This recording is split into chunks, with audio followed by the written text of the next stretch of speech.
You won't believe what I'm about to tell you, or that I'm even able to say it. Finally, I played Dead Island 2. Almost a decade after this sequel's trailer, there's an actual zombie killing first-person action game ready to be played, and I got to experience it this past weekend.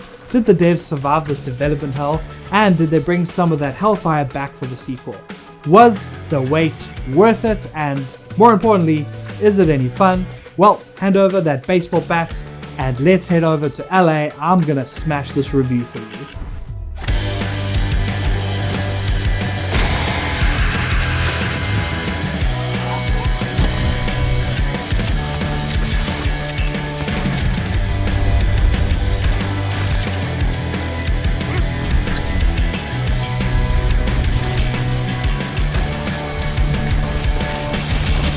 What's up guys, it's That Freaking Geek here, and I'm here to give you the lowdown on whether or not you should buy Dead Island 2, and that's thanks to Gamefinity. I'll also dive into whether or not the co-op is any fun, but before all that, I just want to say quickly, why don't you hit that subscribe button? It would be an honor to have you and for me to give you my opinions on all things video games. And the opinion for today is that I think you'll enjoy Dead Island 2. Well, I did anyway, because I think it nails the zombie slashing action that this game needs. And by no means is it a masterpiece, but I think it's a fun way to end off your long day at work.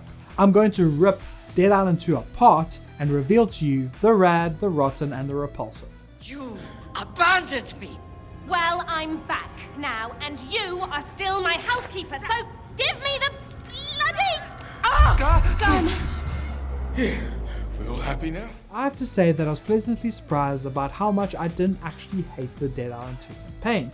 I thought that it would be full of cringe-worthy and tiresome dialogue, but it was actually just alright. You start the game on a plane that's trying to escape LA that is currently going through a zombie outbreak, and let's just say it doesn't make it very far. And so you get to choose your character, basically the person who survives, and for me, I basically chose who I thought would be the least annoying. The intro was actually kind of spooky, and as you look up at the city's beautiful twilight sky, it gave me hope that this game was going to be a good ride, as you save some survivors from some meat munchers, and one of them happens to be a fictional celebrity who has a house nearby. This kickstarts your journey of trying to get out of town. And while the plot won't win any awards, it sure drives you into some fun situations and introduces you to characters that best represent the crazy city that is Los Angeles. I even think that the story and the setting is a great homage to the zombie genre, and I even think that it starts to pick up within the second half as the plot thickens and the mystery of what the hell is even going on starts to peel itself open.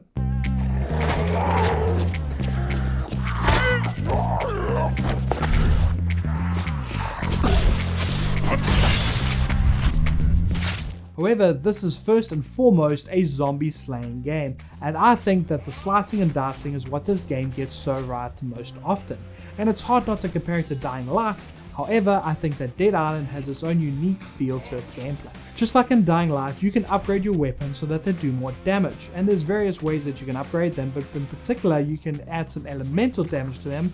My favorites were the trusty electricity and fire, but then later on in the game there are some biohazard enhancements to your weapons, but I'll let you figure them out for yourself.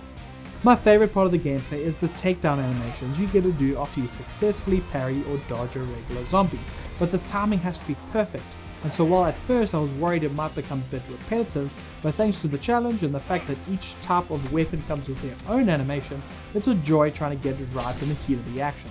I was particularly impressed with the variety of zombies you got to slay and how gory these zombie animation models got as you sliced off bits off them. While some of the bigger ones got introduced as boss fights as you progress, you're generally given a unique look to them for those moments, and so I forgive them for reusing bosses as general enemies as the game progresses. While you progress, you're also given some skill attribute cards which you can apply and pick to best suit your playstyle. And for me, it was about being fast and loose, and so that meant I was extra speedy during swings, and who doesn't love the good old fly kick. The most disappointing part of the gameplay for me was the berserk mode, which allowed you to go into this frenzy to rip apart any zombies that dare get into your way.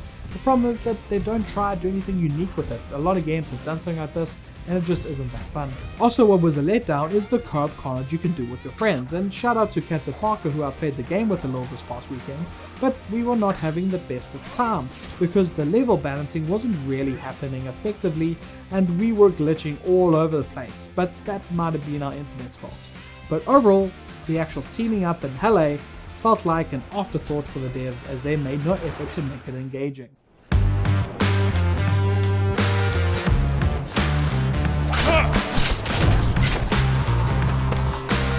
I do however think that the devs were a little bit more concerned about building a beautiful game. But first I just want to get this out the way. Some of the technical issues that the game that I experienced anyway was the fact that the reflections look horrendous and warped for some reason, and the loading, especially within the loading distance, there were kind of pop-ins and sometimes there'd be stuff in the distance that made no sense, like what was even going on in the distance in LA here.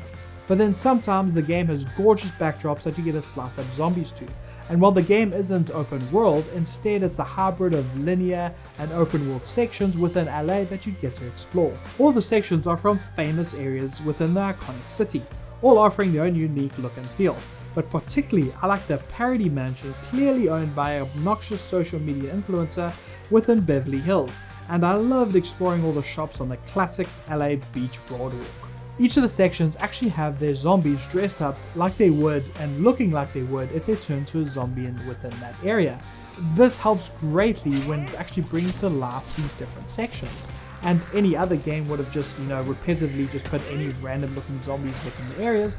This game, Dead Island 2, tries to be different. I do think that the game level designs is probably going to be what this game is critiqued for the most. However, I think it's perfectly fine and I think the devs nailed what they were trying to do here. But overall, I couldn't believe how much I enjoyed playing Dead Island 2. And that's mostly thanks to its amusing yet simple story, its over the top, engaging zombie slaying action, and the city that you get to explore is beautiful. And while I think that it doesn't do any one thing particularly well, I do think that it's a well-balanced zombie bowl that you get to enjoy. And so I give it an 8 out of 10, which is pretty solid. But that's it from me. I'd love to hear your thoughts. What did you think of Dead Island 2? Let me know, but I'll see you on the next one. Cheers. I